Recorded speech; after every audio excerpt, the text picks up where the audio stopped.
Boris Johnson is such a complicated and almost larger than life person. He is very difficult to sum up in a few words. I first met him on my first day at Oxford University. He was in his last year and I arrived. We had a mutual friend, so we all went for lunch on that first day. And he was already had a lively love life. He was engaged to a family friend of ours who I knew quite well, which is also where we had lunch. And he had a very, very strong personality from the beginning. And I'm of the belief that people don't really change personality when they enter office, when they become a leader, as he did last year. But with Boris, he's maybe outdone himself in recent months. You know, he took over the Conservative Party in a bit of a hostile way from Theresa May, the Prime Minister. He then split the party over Brexit, and he basically purged the party of all those Conservatives who were against Brexit or wanted a softer Brexit. So he fired a lot of cabinet ministers. He then won a landslide general election, the biggest election victory since Thatcher's second victory in the 1980s. And to remind everyone, the Conservative Party in Britain has been in power already for more than a decade.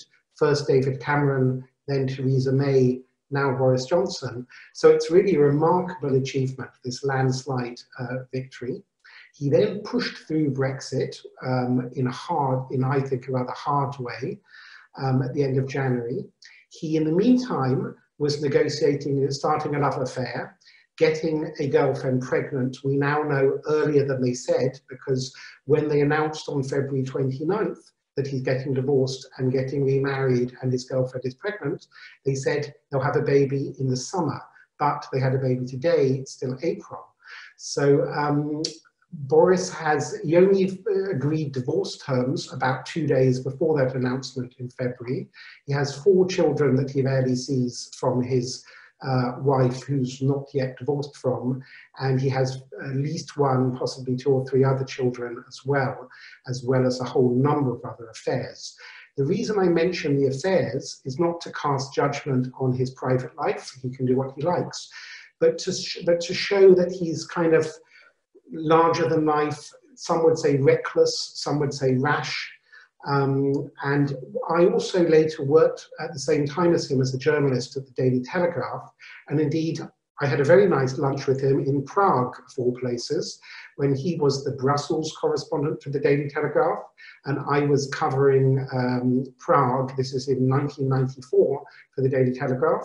We had a nice 2.5-hour lunch in Mustek, in the center of Prague.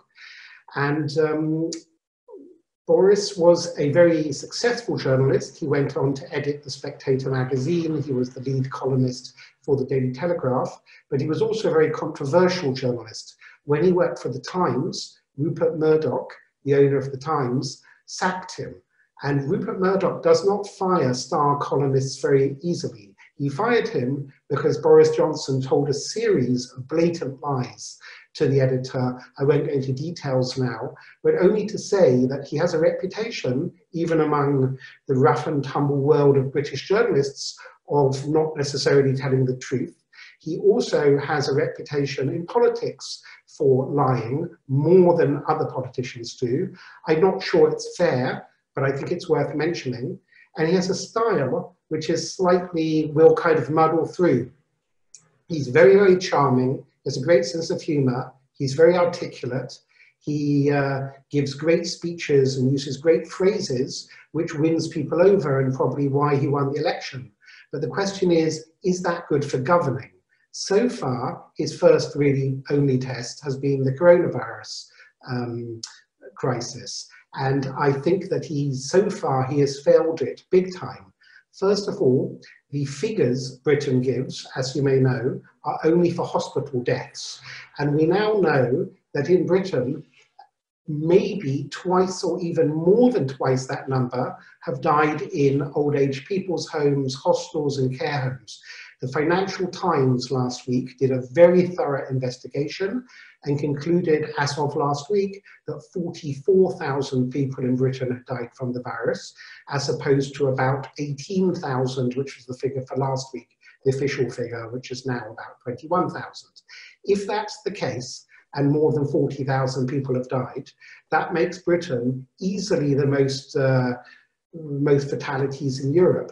And per capita, at least among the OECD countries that we can trust, it's the worst death rate in the world.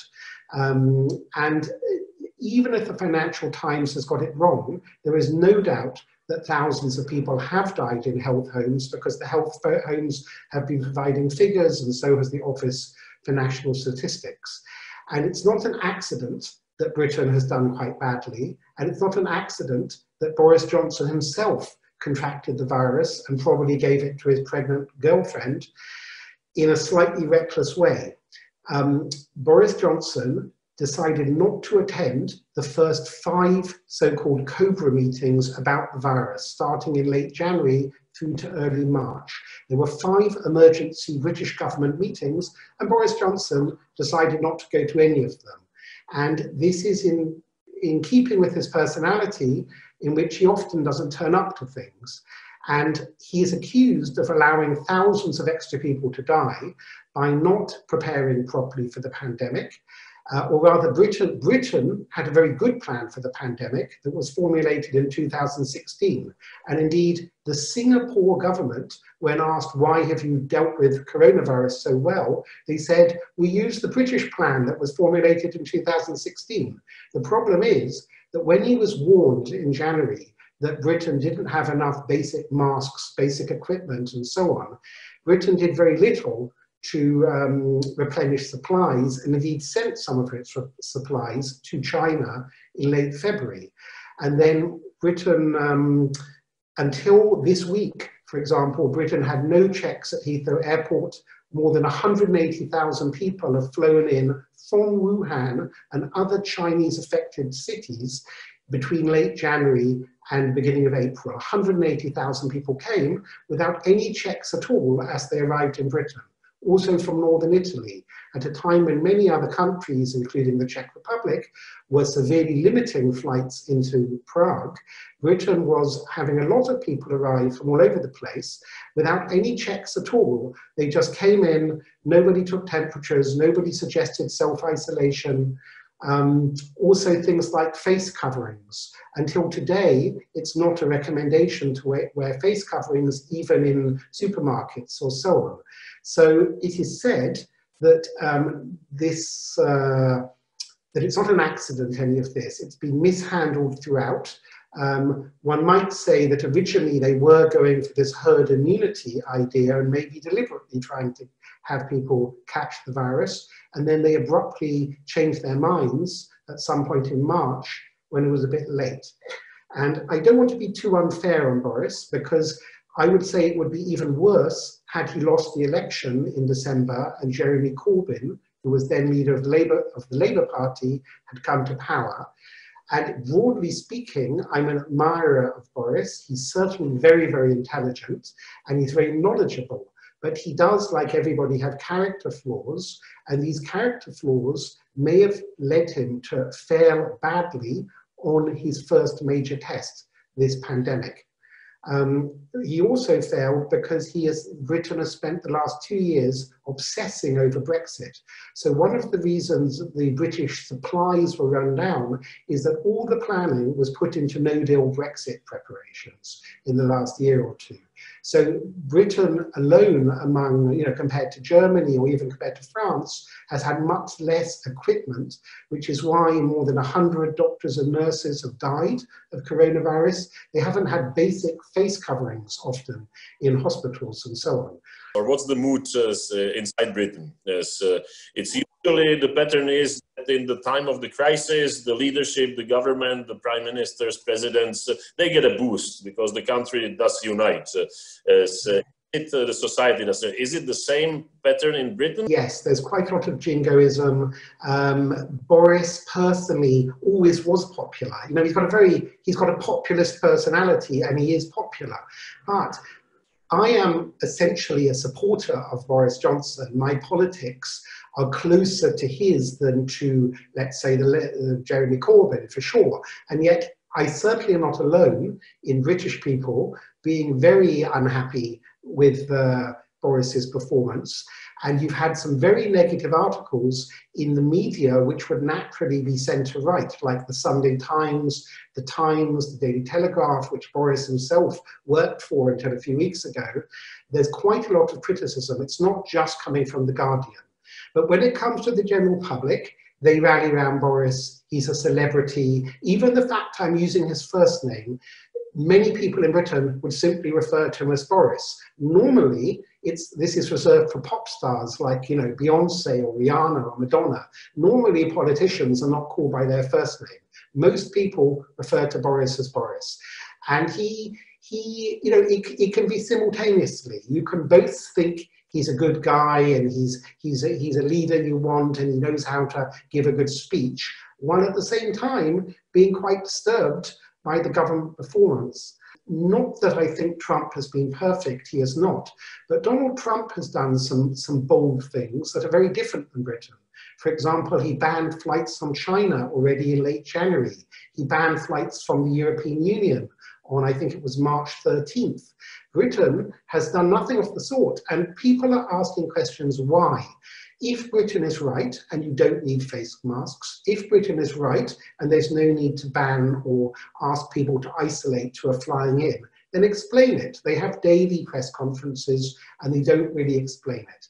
And also, I think Britain should be honest about the death toll, because if they put on the screen that we think, 35,000 or 44,000 have died, it may affect the policy planning going ahead. Every day is difficult, and I fear that the lockdown will go on longer in Britain than other countries, doing more economic damage and so on. There is a pretty good chance that he will still survive politically. He won a parliamentary landslide in December, so it's only 3 or 4 months ago. He's in an absolute landslide. The Labour Party have a new leader, Keir Starmer. Keir Starmer's only been leader for a few weeks. He's finding his feet. Keir Starmer has to try and fight against the supporters of Jeremy Corbyn. Boris Johnson, as you know, he caught coronavirus and he had to go to hospital for a few days, and he was in the ICU and out of touch for 3 days, and then he only went back to work, having recuperated for 2 weeks. He only went back to work on Monday. Now, today, Wednesday, he's had a baby, and he previously said he would take 2 weeks paternity leave. I don't know whether he'll do it. But what's interesting is in the time that he was in hospital, he appointed Dominic Raab as his kind of deputy.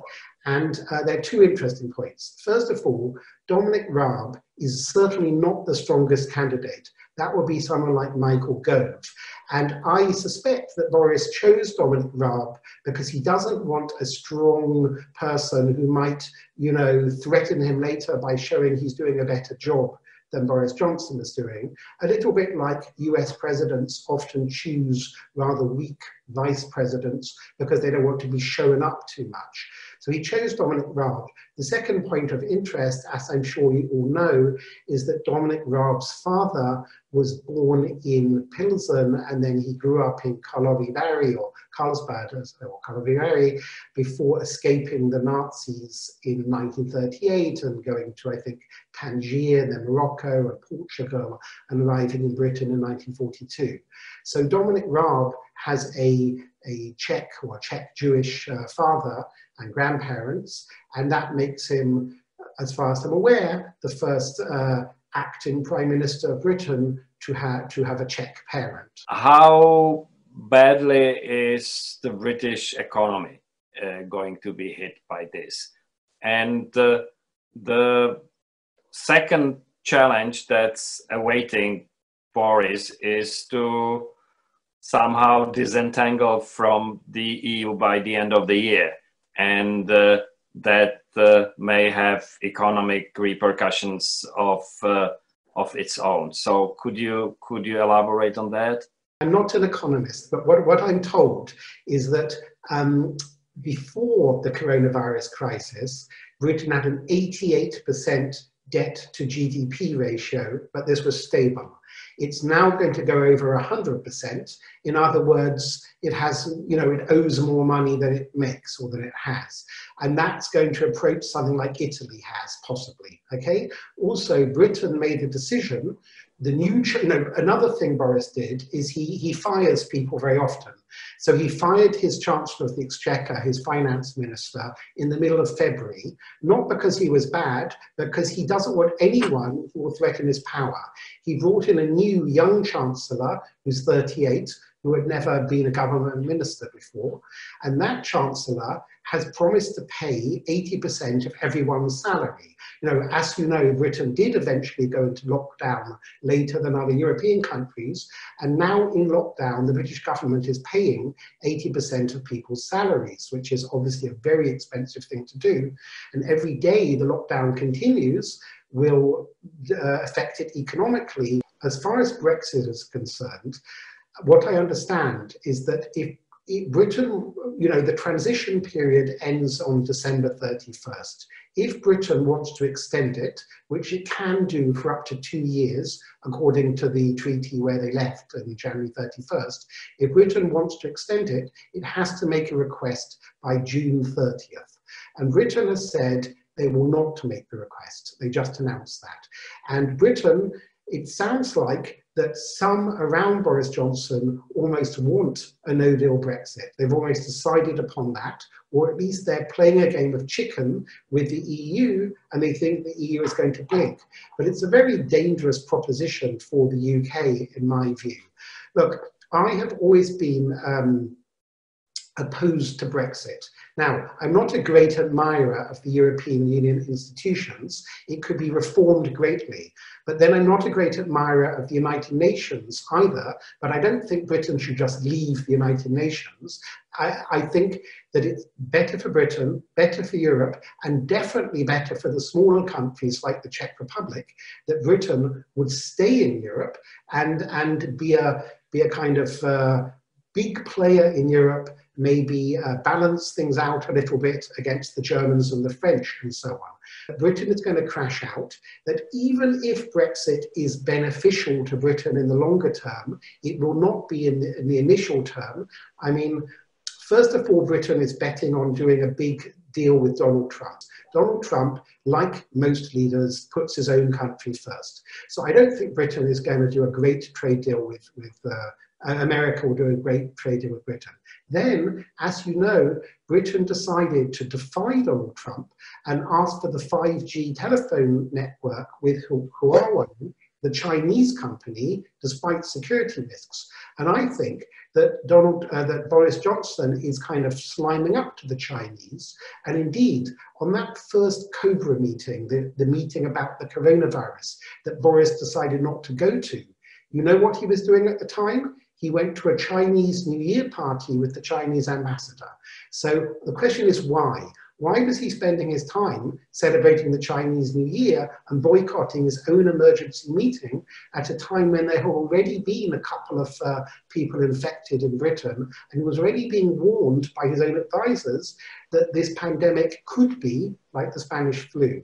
So I am not that optimistic for the British economy. We won the war, and there's a kind of national myth that Britain won World War II by itself. Now, of course, Britain played a very important role, but Britain couldn't possibly have won World War II without, I think it's 3 million American troops on D-Day landings, or at least, I can't remember the figures, but a lot. And of course, without help also from Czech and Polish pilots and so on, and the Soviets, the Red Army, of course. So, but when the Queen gave a speech about coronavirus a couple of weeks ago, and she's going to do another one next week, she alluded again to World War II and Vera Lynn and all this kind of stuff. And there's a bit of a national myth that Britain won World War II all by itself, and Britain doesn't need help from anybody else. and it's a myth, and it's a very, very dangerous one from a British point of view. And when I grew up, I went to a very good high school, and then I went to a good university. You know, I studied international relations, politics, PPE at Oxford, and no one ever explored, and I studied World War II, no one ever explored the failings of Britain in the 1930s. Not just appeasement, but the lack of armament, a whole catalogue of bad decisions by Britain. And no one ever pointed this out to me during my studying it. I had to learn for myself later. And you know, I've had to learn, you know, I've spent time internationally. I see Britain from the outside as well as the inside. And I see a catalogue of mistakes. And to answer Tomasz's earlier point, the general public doesn't see this. The general public believes the national myths. That, you know, the general public that supported Brexit thinks Britain doesn't need anybody. And the truth is, already this month, Britain had to fly in a whole load of people from Romania on an emergency flight because they had no one to pick apples to supply supermarkets. So a few weeks after Brexit, Britain's already flying in people from Romania to pick fruit. So, you know, and Britain needs immigration. I think most countries need immigration up to a point.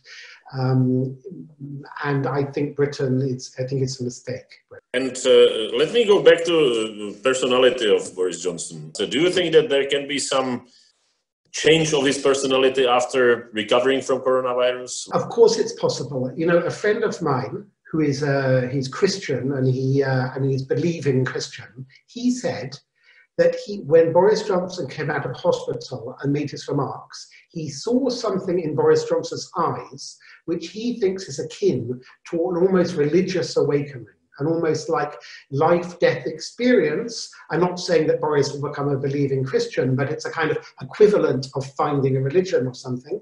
And he says that he's seen it, and he swears to God that he notices this kind of life-changing glow in Boris Johnson's eyes. And I said, well, Boris is certainly relieved because, you know, it was touch and go, but I don't think leopards change their spots. As I said, I first met Boris when I was a teenager. I met him on a number of occasions. We worked at the same time at the Daily Telegraph. He's a friend, he's a close friend of my mother and my sister. He sees my mother often, in fact. And I'm doubtful that people really change their personalities. They might adjust. I mean, look at, you know, say Donald Trump. Has Donald Trump really changed his personality since you know, he became president? I don't think so. It's like, you know, it's like he may adjust. And also, to be fair, look, Boris is highly intelligent. Okay, he's almost a born leader. He was the president of the Oxford Union Debating Society, which is a very prestigious society. When I was at Oxford, he was almost, you know, he said already as a teenager, he famously said that he wanted to be world king, because at the time he was also an American citizen. It was, you know, it wasn't a question of where he would be leader. It was also talk he might be American president at that time. He later gave up his American citizenship to become British Prime Minister. But, you know, Boris has always been incredibly ambitious, but he's not ideological particularly. He has a kind of worldview, but he's not an ideologue. He's in a way a pragmatist, or what's good for him and so on. So I think that he's pragmatic, he can adjust, and that's a good thing. He's not so rigid, but he does have a reckless side to him. And the reason I mentioned his private life is because, as is well known, other lovers of him have had abortions from him. He's got at least one person, he has at least one other child who he pays child support for because there was a legal case and he had to give DNA and he has to pay child support, but he never sees that child, who's now a teenager. And the reason I mention this is he's not the first person to have lovers. Look at all those French presidents and so on, okay? And, you know, I'm not judging him about that. What I'm judging him by is his sheer recklessness. The fact is he keeps on getting people pregnant and so on. And he, for example, if I was him, I would have waited a few months. I would have got divorced first. Carrie Symonds, his girlfriend, just turned 32, so she's not, you know, there was no particular rush. They could have waited another year, okay? He only been Prime Minister for a few months. He knew, if we do the math, she must have got pregnant about 2 weeks after he became Prime Minister. And it's all a bit much, okay? I mean, with a crying baby at home, it's hard to concentrate. Even without the coronavirus, he knew he was going to do Brexit. He knows it's a huge thing for Britain to do. And I think it's all a bit too much. And it's all a kind of like, we'll muddle through. Although, to be fair to Boris Johnson, David Cameron, who was also at Oxford with me, and I also know, he was also a bit reckless in the way he carried out the Brexit vote. It was the same kind of Oxford arrogance. Oh, everything will be just fine, it will all muddle through, you know, we'll just hold a vote for Brexit and we'll just, you know, everything will just be fine. And they hadn't really thought it through. Even the vote itself was not a well-formulated referendum. The question wasn't well-formulated. So I'm not saying that Britain is not a great country. It is a wonderful, wonderful country in many, many ways. But there is a sort of arrogance which I don't think is helpful. And just as, you know, I'm worried that Boris, he's not a details person. He's a kind of slightly rash person, you know, which is, you know, one moment this, one moment that. And I'm a bit, and also he's kind of purged from his cabinet or distanced the other really good, you know, the other experienced British politicians whose names you will remember because they're only around a few months ago. A few months ago, Jeremy Hunt was Foreign Secretary, the Foreign Minister. Philip Hammond was Chancellor of the Exchequer, the Finance Minister. They're nowhere. He's got rid of all these people because they were political rivals or whatever, or he wanted to push Brexit through. So I think that, you know, he's got a team around him that's not that experienced. It's not only him. It's also the team around him. So I really hope I'm wrong. And I don't want to prejudge Boris too soon, and he may come out of this all well. But right now, as of today, I'm not that optimistic. How much it is driven by the PR people, what he does, and how much it is his own? I think he's a little bit like Donald Trump in the sense that Trump goes with his political instincts, and Trump doesn't necessarily follow opinion polls or what the experts are saying. Trump is his own person, and Trump had an enormous political success. He first of all brought down the Bush dynasty. He beat 16 other professional senators and governors and so on the Republican side. And then he beat the Clintons, you know, Hillary and advisor Bill, to a victory. So Trump goes with his instincts, and Boris Johnson is a little bit similar. He goes with his instincts, and maybe Boris Johnson's instincts are better than the experts. Just like, I'm not making a judgment on Trump's record, but I'm saying Trump, it was an outstanding political victory. For Trump to spot issues that resonated with people that were forgotten by the political class. In Trump's case, that would be immigration, you know, build the wall, or blue-collar, lower middle-class workers that were traditional Democrat. So Boris also spotted Brexit as an issue. Most of the elites in Britain, the Conservative, Liberals and Labour elites, were all against Brexit, including David Cameron, and also Theresa May voted against Brexit before she became Prime Minister. And so did, you know, Tony Blair and Gordon Brown and John Major and every other previous Prime Minister. But in terms of populist instincts, Boris got it right. So I don't want to, you know, Boris's instincts going forward could also be good. In terms of opinion polls, he doesn't really have to worry because Britain now has the Fixed Term Parliament Act, which means there cannot be an election for the next 4 or 5 years. He's, you know, under the British system, it's winner takes all. So he gets about 40% of the vote, but he gets, I don't know exactly what it is, but maybe 60 or 65% of the members of parliament. So he doesn't have to worry about opinion polls right now. And also, as I said, Jeremy Corbyn was a very unpopular leader of the Labour Party. There's only a new leader, there's only 1 month in, so he's too early in. And the third party, the Liberal Democratic Party, are also without a leader. The leader resigned and they're going to pick a new leader and so on. So he doesn't and he also purged, as I said, the opposition from within his own party. So right now, he doesn't have to worry too much about public opinion. But right now, as you pointed out, Thomas, we're in the middle of a crisis. People rally around the leader.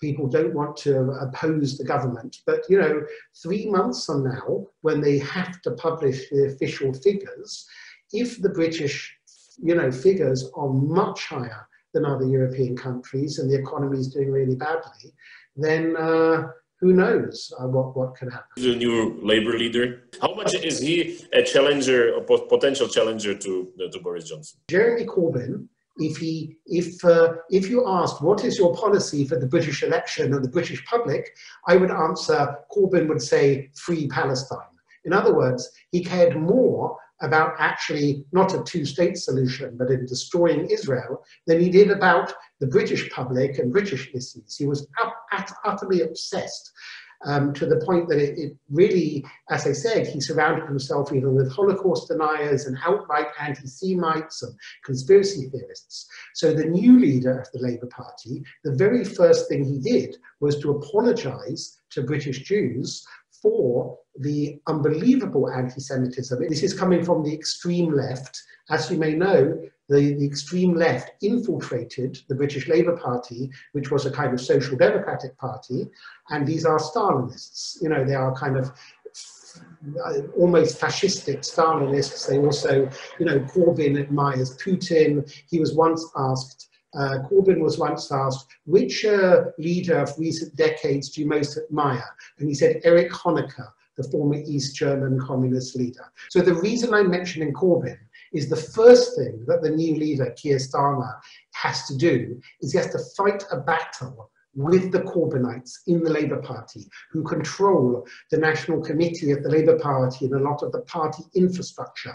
And it won't be easy. This is like a battle between Social Democrats and Trotskyites. It will be a vicious battle. So far, Keir Starmer gave his backing, not 100%, but his general backing to Boris Johnson over the coronavirus, both because he doesn't want to challenge him in the middle of the pandemic, but also because he first has to secure his own strength within the Labour Party so that he doesn't get overthrown by the Corbyn supporters that would like to overthrow him straight away. So far, Keir Starmer, I would say, has done quite a good job. I say this as someone who's not a particular supporter of the Labour Party.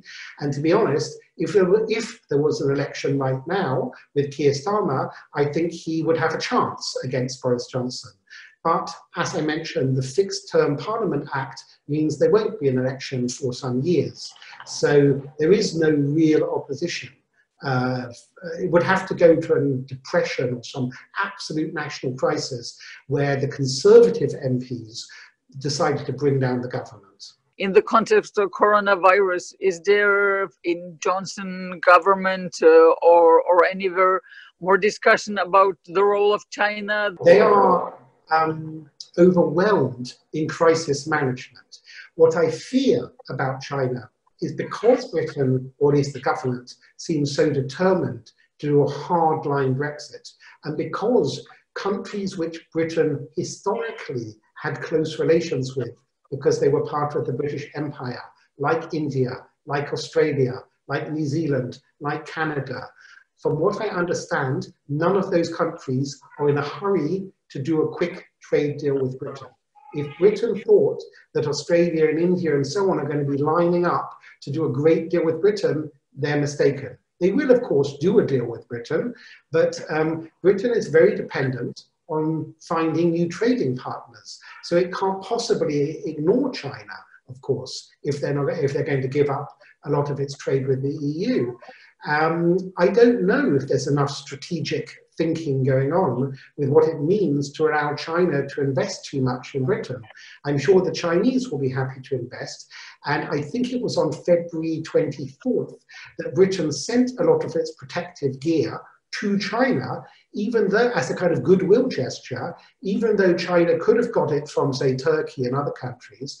And one of the reasons all these healthcare workers died in Britain is Britain doesn't have enough equipment for itself until now. So I don't know what they're doing with China, but I look, on a broader scale, I fear that this is the moment in history that China is emerging as the most important country in the world. And, you know, I'm not sure that Donald Trump or the Trump, you know, I think Trump would like to stop it. I don't know how powerful he is. And the Democratic Party in America is very close to China. If you look at people like Senator Dianne Feinstein, she's done all kinds of business deals and other with China. Joe Biden's son did amazing dealings with China. Madeleine Albright has made apparently $100 million for her consultancy through China. There are a lot of Democratic, Bloomberg, Michael Bloomberg also does all kinds of stuff with China. I'm told that MSNBC television, the parent company that owns NBC and MSNBC, is got heavily invested by China, and therefore they're reluctant to criticize China on NBC News and MSNBC. That's what I'm told. So who knows? I fear this is a pivotal moment in world history, but we'll see. Chinese government, the dictatorship there, of course, they should have told the world that they knew it was a human-to-human transmission. They deliberately lied that it was a human-to-human transition. They imprisoned or even apparently killed some of the doctors and so on who were saying it was. Until now, some of them have gone missing. And as I say, the West has done very little. You know, when Donald Trump ordered a flight ban from China at the end of January, he was, you know, Senator Biden was outraged. The New York Times ran an editorial calling Trump a xenophobe and a racist and encouraging people to go to China in early February. They say, ignore Trump's racism, go to China, okay? That's the New York Times editorial. As I mentioned, Boris Johnson chose to go to a Chinese New Year's party instead of his own government meeting. So, you know, also I believe in Central Europe. I don't know exactly, but, you know, with I think Zeman in the Czech Republic possibly, and Orban in Hungary and so on, there have been some dealings with China, and one can't ignore China. But we'll see. Look, Trump, I think Donald Trump, if I was him, just like he won the last election on a kind of anti-Mexican, anti-immigrant catchphrase saying build a wall and so on, even though he was never going to build a wall, I think he'll run this election on an anti-Chinese catchphrase. I think that would be a populist thing of him to do. If I was as a political advisor to win the election, I would recommend he runs the election against China, and he may well do that. So look, Trump has spoken about things like not paying back American debt to China and so on. The Americans may still take on China, but, you know, who knows? They're so powerful, China. Will the European Union join with the Americans on this? I doubt it. You know, so even if America takes on China, are they even powerful enough? Will other countries side with America rather than siding with China? They may say the future's with China. What's your explanation about Boris Johnson and his position on Huawei and 5G? Obviously, I can only speculate, so I don't know, but I suspect that I would say these few points in no particular order. First of all, 5G is revolutionary. China already has a system. If he waits for the system that America is developing, or I believe Israel and America together developing a system, there'll be a delay in getting 5G in Britain. So having 5G quicker gives Britain some kind of advantage. That's one thing. He may also think it's cheaper, the system from China. But what I fear and this is maybe the main reason, is he thinks he's already got Donald Trump in the bag. He thinks they'll get a trade deal come what may with the United States, and he wants to establish strategic relations with China. And he's more worried about annoying the Chinese than he is about annoying Donald Trump. I fear that might be part of the reason. I wanted to ask about Boris's relationship with Nicola Sturgeon and how the whole Scottish referendum, if we can expect referendum in a few years. As you know, the other big victor of the general election in December was the Scottish National Party. They won an overwhelming majority of seats in the Scottish Parliament. And as their name suggests, they are a nationalistic party that wants an independent Scotland. The question is of timing, okay? If a hard Brexit goes ahead, and even more so if the European Union suggests to Scotland that an independent Scotland could pretty well rejoin the EU straight away without any trouble, I think that Nicola Sturgeon, the Scottish leader, will call a referendum and she may win it. The only question is that according to British law, she has to get permission from Westminster, from the Parliament in London. So you could have a situation like you had in Catalonia 2 years ago, where the Catalan government decided to hold an independence referendum, but the government of Madrid said it's an illegal referendum and they sent troops, and now we have some of the Catalan political leaders in prison and so on, and a kind of standoff between the Catalan nationalists and the government in Madrid. And in fact, because of that, the EU may also be a little bit reluctant. A country like Spain may veto Scottish independence precisely because it doesn't want the Catalans to have independence, or the French don't want the Corsicans or Sardinians or their various other possible independent movements, you know, in Europe. So, but unlike the Catalans, the Scots are a pretty tough lot. I would not think it wise. If they decide to hold a referendum, I do not think it wise of the British government to send the army or police to try and stop people voting. It will lead to some kind of serious violence, and the Scots are pretty tough. So who knows? I think it's very much in the hands of Nicola Sturgeon. One of the first things Boris Johnson announced when he became, after his election victory in December, was he wanted to build a bridge between Northern Ireland and Scotland, which is preposterous, because first of all, it will be an incredibly expensive thing to do. And secondly, no one asked for it, not the Scots, not the Northern Irish. There's no demand for a bridge, their boats, their planes. It would be a ridiculous thing to do, and an incredibly expensive thing to do. So why did he do that? I think he's trying to make a political point that Scotland and indeed Northern Ireland should stay part of Britain. But it's not just Scotland that might leave. Northern Ireland is very interesting to watch, because in the past, the Protestants who wanted to stay in Britain were a majority. But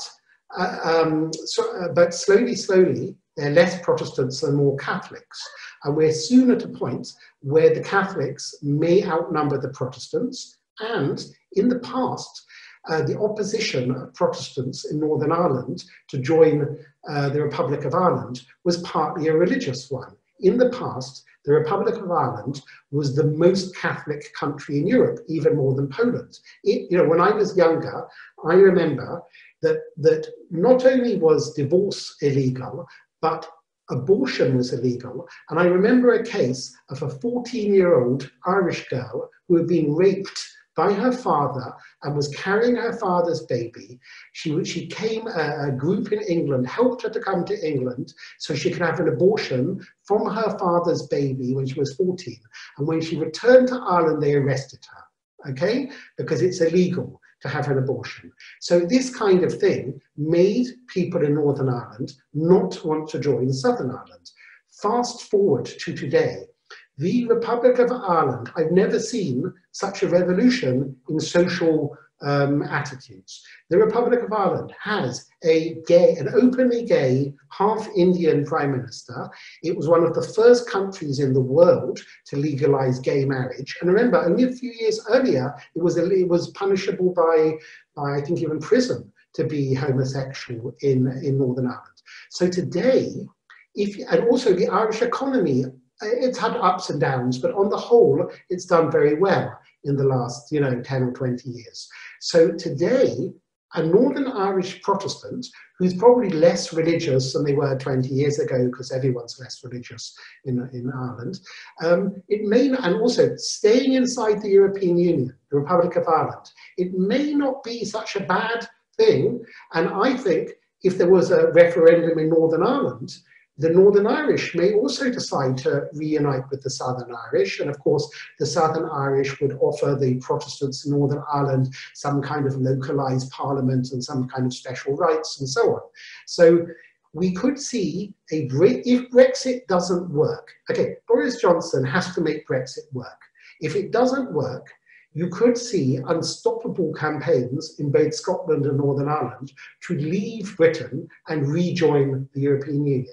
Northern Ireland as part of the Republic of Ireland, Scotland as a separate state. Another point about Brexit, whatever people say, a lot of people voted Brexit because of migration, okay? A kind of xenophobia, or maybe a feeling that too many people arrived in Britain, and I understand that feeling. There was an incredible influx of millions of people in the last 10 or 20 years in Britain.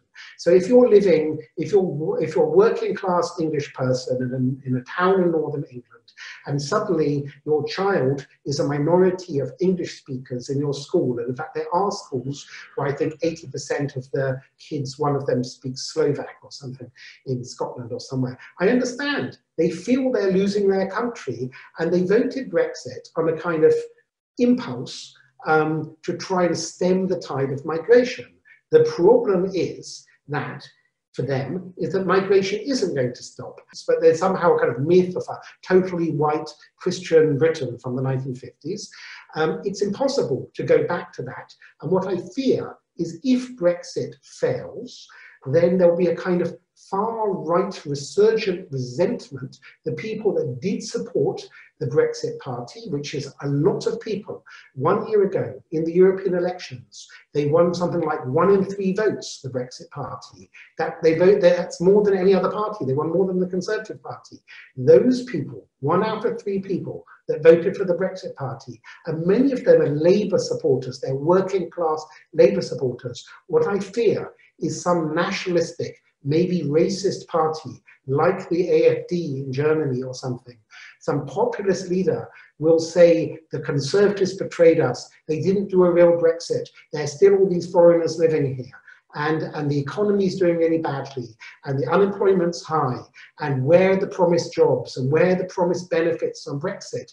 I fear a possible kind of far-right movement, in which case I'm thankful that Boris Johnson is Prime Minister, because he's suitably skillful and he's suitably populist and he's got a television appeal. If anyone can slap down a far-right party, it would be him, because he's good at that kind of, and by the way, I don't think Boris, although he supported Brexit, he is not in any way a racist or xenophobic. I know him, he's quite the opposite. And as you may know, he himself is a kind of mixture. One of his grandparents is from Turkey. Another of his grandparents is a American-born Jew from Lithuanian origin, and so on. So Boris Johnson himself is a bit of a mishmash.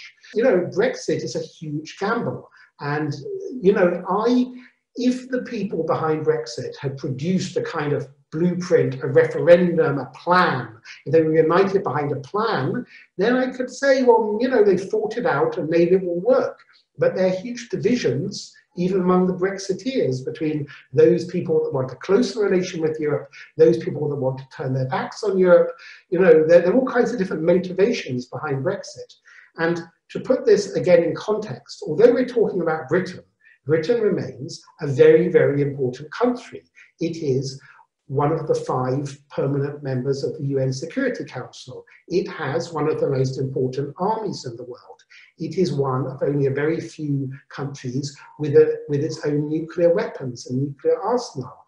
It, in spite of what I'm criticizing the government now, is still, quote unquote, the mother of democracies. And So it's an important role on the international stage. It's important for the world that Britain is successful. And it's very important, I think, for all of Europe, and especially for the smaller countries in Europe, like the Czech Republic. Because, you know, Europe without Britain is a weaker Europe. And I don't think it's a coincidence that the Chinese and Vladimir Putin and Donald Trump were all for Brexit. You know, it suits them. Europe is weaker without Britain. You've divided, you've taken out the second most important country. I would say Britain's more important than France. So in some ways, anyway, it's more important than France. So the second most economically important.